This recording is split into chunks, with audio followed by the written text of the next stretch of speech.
Hi friends అందరికి. ఈ రోజు అయితే నేను చేపల పులుసు పెడుతున్నా. ఏ ముక్కలక్క?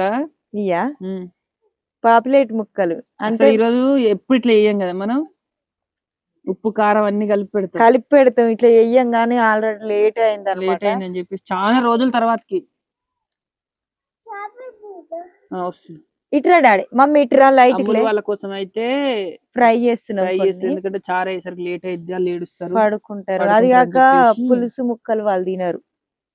చాలా మందికి ఇట్లుంటది, ఎందుకంటే పులుసు ముక్క తినకుండా ఫ్రై ముక్కలు తింటారు. నాకు కూడా ఎక్కువ ఫ్రై ముక్కలే ఎక్కువ ఇష్టం. అవునా? నాకు రెండు ఇష్టం. పులుసు ముక్కలు అంటే ఈ రోజు చేసుకున్న పులుసు ముక్క రేపు తింటే మస్తు ఉంటది అనమాట. అట్లా ఇష్టం నాకు. ఇప్పుడు చేసింది ఇప్పుడే ఇష్టం ఉండాలి. పాపులేట్ ముక్కలు ఇవి అయితే 100 రూపాయల కేజీ అన్నమాట. మా సైడ్ అయితే 100 రూపాయల కేజీ. మీ సైడ్ ఎంత కేజీ ఉందో కామెంట్ చేయండి.